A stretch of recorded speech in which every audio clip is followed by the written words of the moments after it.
Just gonna do it. Alright. Perks. It's the new thing that's come to Overwatch. And we got 1 day behind us with this new system in Overwatch. And it's been a lot of fun. I played for like 10 hours yesterday. I had a good old time with perks. But there was a lot of confusion. In my chat, in my games, we had some perk deniers who either didn't know how to select perks or they straight up just wouldn't select perks for some reason. So I just wanted to do a quick video and just talk about, clear up some of the confusion about perks, how they work, and how you can get the most out of it. So if you look at the bottom left side of my screen by my character, you can see that it says 1. And then there's a little bit of a blue bar, and that represents my XP bar, I suppose. So when I deal damage and such, you're going to see that this bar increases. And eventually, what will happen is when I level up, and I can just grab this thing right here and I'll level up to level 3. It's going to say select perk. And now my bind is left alt for select perk. So once I've leveled up, it'll do like a noise. And obviously try to get your attention because they want people to do select perks. And you can hold left alt. And you can see that you get presented with a choice.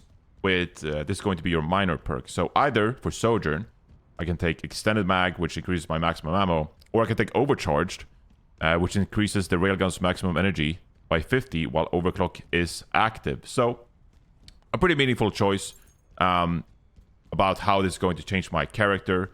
Now, most people would say that overcharged is the better one because having 50 more energy is going to be quite useful for you.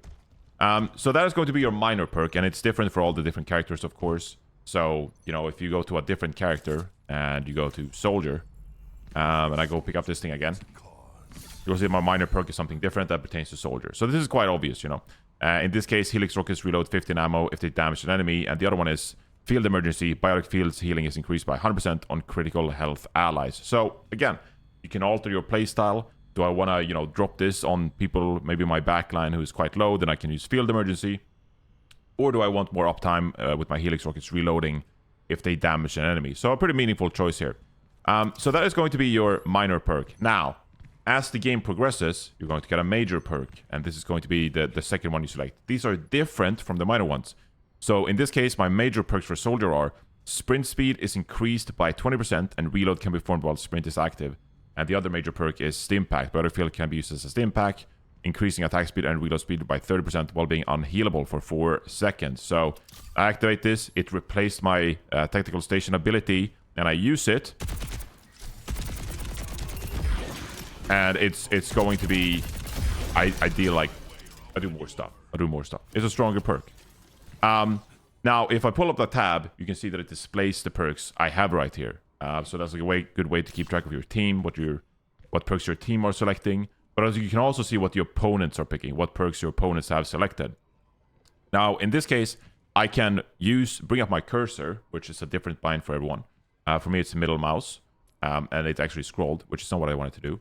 But I press it, and I can hover over these icons, and I can read off. Now I can just read off mine here. But if I were in a match, for example, and let's say we're swapping rounds, there's some downtime, we're in the ship, then I can pull this up. I can hover over and see what my teammates has.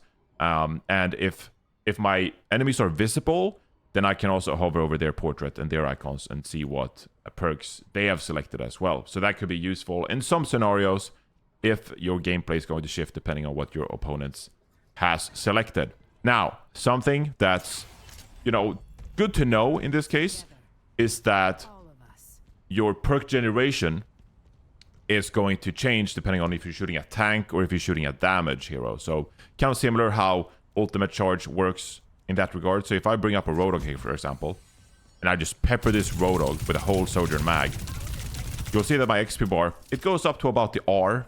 When it comes to my name in the bottom left, you can see that the perk charge goes up to the R. But if I change to a different hero, and I change back and reset my perk charge here, and let's say I swap over to a Mei, because Mei doesn't have any armor, and I just shoot the Mei,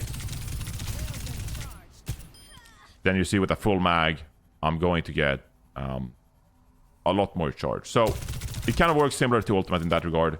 This time around, it's up to the O.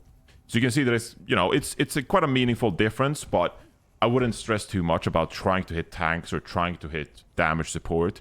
based on generating perk charge. Like, generally speaking, you should just be focusing on targets that are in your vicinity, given that you have good positioning, and that has a higher chance of leading to frags. You know, there are some moments where you want to charge your ultimate, but I wouldn't say that you should necessarily try to charge your perk charge and try to hit depending on that. You should look for kills and try to play the best game possible. Perks are not that important that you need to alter your entire playstyle about getting them as quickly as possible, and they also want snowball as quickly as possible. So I wouldn't worry about that. Now, there are a few binds that are quite useful, of course. So left alt is obviously the one that I have to bring up mine right now. And if you go into your interface menu in controls, you see that perk select, it's left alt tab. I quite like this key. The problem is sometimes you alt tab because you click alt, but you're also trying to bring up the scoreboard. You tab out of the game. You don't want to do that. You can select a perk quick select button. So in this case, I have 3 and 4, and this is going to be helpful, especially for PC players. Not quite sure how this works on console. Down the line, if you want to more efficiently select your perk, and you already know whether you're going to select the left-hand perk or the right-hand perk. So as you get more familiar with your hero and the perks, this is going to be very useful for you. So if I go get this pack again and level up, I can just press 3 right now. Okay, it actually didn't do that. But I selected 4, and it says perk equipped, and you end up selecting the perks without having to bring up the menu. And so it's way quicker, and I do recommend if you're a PC player that you get more accustomed to that system, because that means that you can be in the middle of a gunfight and just press 3 or 4 or whatever your button is, and you can select a perk which will immediately help you in that fight. So a quick button press to just give you a little bit of boost within a team fight if it's crucial, and that could help you out quite a bit. Now, one thing to note with perks is that if you swap off a character, you will reset your perk level. So if I'm Sojourn and I'm level 3 in a game, if I swap to Cassidy, I'm going to be level 1 again, and I have to re-level up. And some people think that this is quite counterintuitive. It actually means that you won't counter swap as often, but actually it's not that bad, because there is a catch-up mechanic in that the later the game progresses, you're going to get more XP. So if we're on a payload map and then we're on the 3rd point, I'm going to get a lot of XP. And so I want to bring up an example real quick of just like how extreme that is. So this is me playing Wrecking Ball, and I'm level 1, as you can see down in the corner here, and we're on the 3rd round by the fact that we're tied 1-1. Now I just want to showcase how fast I actually get my perk levels here in the 3rd round. And I mean, we haven't even capped the point yet, so we're not even that late into this round. So you can see that my chart right now, it's about at the F.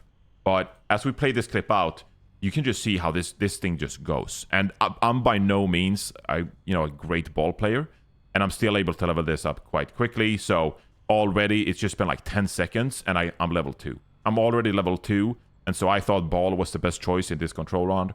And I just leveled up immediately. I'm not even selecting my perk at this point, but I think you're going to see as well that I'm also going to get level 3. Like, I'm already up to the F on level 2 here, and it's been 20%, and I'm going to end up getting my level 3 perk pretty much within like a minute, maybe. So I think that the hero choice is going to have a way bigger impact on the outcome of the game. In this case, nice little boop there. In this case, selecting the best hero for the round, I thought Wrecking Ball was it, and this is going to help us win this game ultimately. And so I swapped away from Ramatra in this case. I was level 3 on Ramatra, and I said I much rather want to play ball. I think ball is the better choice. And I ended up getting level 3 here before one team even has 50%. So I think that demonstrates quite clearly how fast you can level in these games. So I wouldn't worry too much about sacrificing your perk level. Obviously, it feels good to have some major perks and stuff like that. And of course, you want to keep using those perks. So I understand that, it kind of feels bad to swap away. But I wouldn't be too worried about sacrificing your perks in order to swap to a character that might be more suited for the given scenario. Now, for control maps, and most maps in the game actually, you will keep your perk level throughout the map. So for this control map, for example, we go to level 3, and everyone's built up their perk level throughout the map.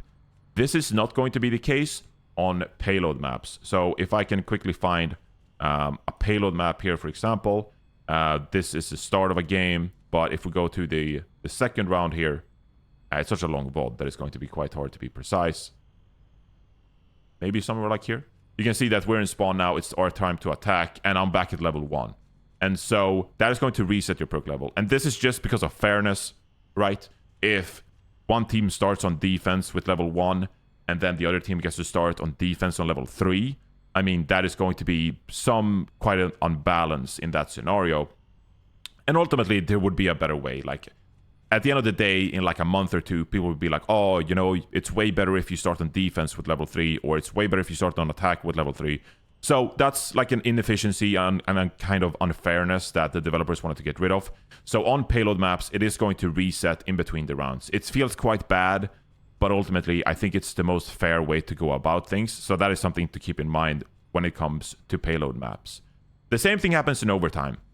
If you and the enemy team, you have different times for the overtime on a payload maps, you will start at level 1. But when I was at the Overwatch 2 Spotlight, and both teams have the same amount of time, so you both have 1 minute, for example, on an escort maps, then both teams get level 3, actually. This might be something that they changed throughout, so I wouldn't quite set this in stone, but that is how it at least worked when I was playing at the Blizzard campus last week. So we'll kind of see how that changes throughout. But that is something to keep in mind, that if you're in overtime in an escort map, do check out if you get level 3, and maybe you can make some neat choices based on that information. Like, oh, if we're going to start out with level 3, maybe there's a tank or a damage whose major perk is really strong, and I want to use that as soon as possible. So that could be something you could keep in mind, and that could be quite useful. So that's kind of how perks work in the game. And you can see I'm hovering over here to read some of the perks as well. You can see the enemy perks as well. And there are obviously, after all, just one day, I've played the game for 10 hours, but already there's some perks that are really strong, and there are other perks that are quite bad.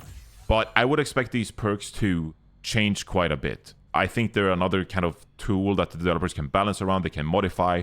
And so I'm going to expect them to quite rapidly balance these perks and change them up, whether they work, whether a perk doesn't have a good pick rate at all. I think they'll just flat out replace some perks. So if you're unhappy about your hero's perks, yesterday I had a Junkrat, that the Junkrat was just absolutely beside himself, that Blizzard hates Junkrats, and that the Junkrat perks were quite bad. Now, I think that's up for discussion, but this player was really upset about the Junkrat perks. And so I think if you don't like the perks, if you think some perks are really overpowered, Kiriko, for example, has some strong ones, I think those will be balanced in turn, and quite quickly so. So I wouldn't worry too much. Now, what perks do I think are the strongest? Well, I'm going to get some videos out and talk about some of the perks I find that the strongest in the game. And you'll see some later videos. So stay tuned for that. Make sure you subscribe. Leave a comment down below. Like the video. But already immediately, I think there are some standouts. In general, I think healing is quite good. So Ramatra currently has 50 healing per second in your own Ravenous Vortex. That ends up being about 150 healing. And if there's a way to make a tank stickier, I'm generally in favor for it. The same goes for Diva. You can convert your health to shields, and then you get shields based on how much you've matrixed. I think that's quite useful as well. And so that is something I'll toy around with. I also think that tank movement can be really strong. So Sigma and Zarya, they both have perks, which either with Sigma you get to levitate for a little bit. That can be useful for getting high grounds. And if you know how to maximize high ground and get the most value out of high grounds, that can be really strong. And similarly, with Zarya, there's a minor perk actually which allows you to jump higher. And if you can be a Zarya that utilizes high ground effectively, and you can be quite oppressive to the enemy team, that is going to be really strong. So I'm looking out for that. There are some rumors about Dive being really strong here. Tracer, a lot of people are talking about Tracer as well. But I'll do a bigger video talking about the strength of perks and which perks I like the most. But that is going to be kind of the perk 101 for now. So if you have any questions about perks, leave a comment down below and I'll try to answer them. But that should at least give you a decent sense of idea of how perks work and what you need to know about getting into the game when we've undergone such a big change here as well. So thank you for watching. I'll see you in the next video.